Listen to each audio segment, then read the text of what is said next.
Hallelujah, praise the Lord. प्रभु यीशु मसीह में मेरे सभी बहन भाइयों को जय मसीह की। आप सबका स्वागत है जीवत परमेश्वर की जीवत हजूरी में, जिसमें आकर आप कभी भी सेम नहीं रहते। हमारी आज की इस वीडियो में हम परमेश्वर के पवित्र वचन को मेरी भविष्यवाणियों की पुस्तक में से पढ़ेंगे। ये वचन परमेश्वर के दास प्रेरित अंकुर यूसुफ नरूला जी के द्वारा लिखे गए हैं।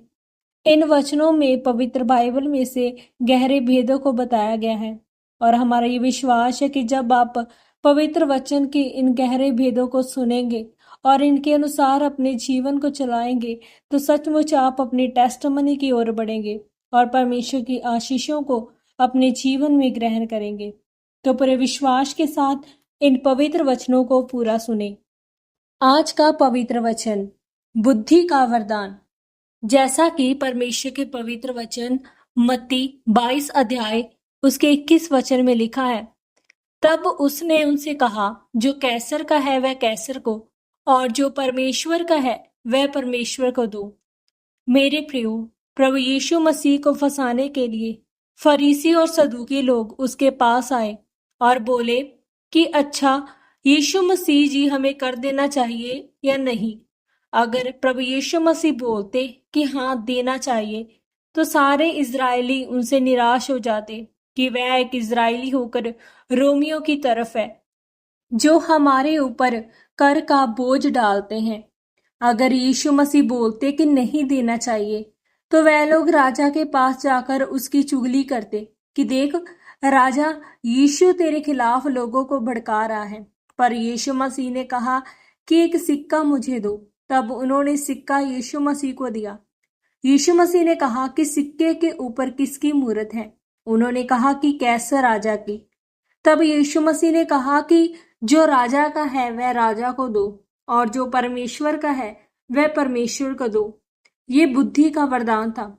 तब फिर यीशु मसीह ने उनको फंसाया और पूछा कि अब तुम बताओ कि यूहन्ना का बपतिस्मा किसकी ओर से था, परमेश्वर की ओर से या मनुष्यों की ओर से था?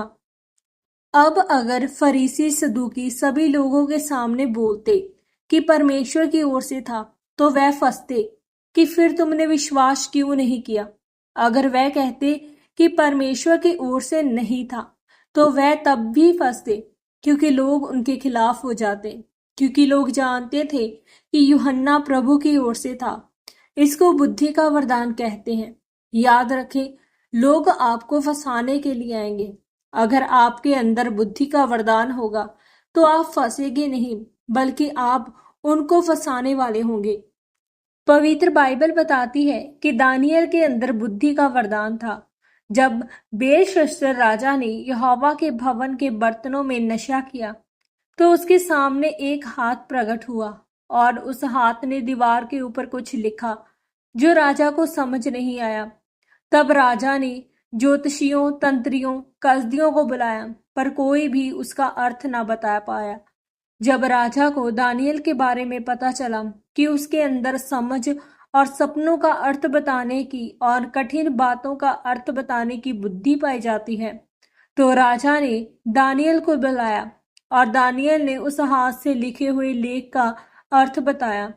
तब राजा ने दानियल को बैंगनी रंग का वस्त्र पहनाया और उसके गले में सोने की कंठमाला पहनाई गई और उसको ऊंची पदवी पर बिठाया। इसीलिए मेरे प्रियो, जब आपके अंदर बुद्धि का वरदान होगा तो आप कठिन बातों को समझ सकेंगे। जब लोग आपको अपनी बातों में फंसाने के लिए आएंगे तो आप उनकी बातों में नहीं आएंगे। आज ही परमेश्वर के आगे प्रार्थना करें और बुद्धि के वरदान को मांगे, क्योंकि बुद्धि का वरदान शैतान के लिए एक हथियार है। इस वचन के द्वारा परमेश्वर आपको आशीषित करे। आमीन। प्रार्थना। सर्वशक्तिमान परमेश्वर, मैं इस महान वचन के लिए आपका धन्यवाद करती हूँ। परमेश्वर, मुझे अनुग्रह दे कि मैं अपनी बुद्धि के साथ नहीं बल्कि आत्मिक बुद्धि के साथ चल सकूं और शैतान के साथ बुद्धि के वरदान के द्वारा लड़कर जीत सकूं। प्रभु यीशु मसीह के पवित्र और सामर्थी नाम में हम मांगते हैं।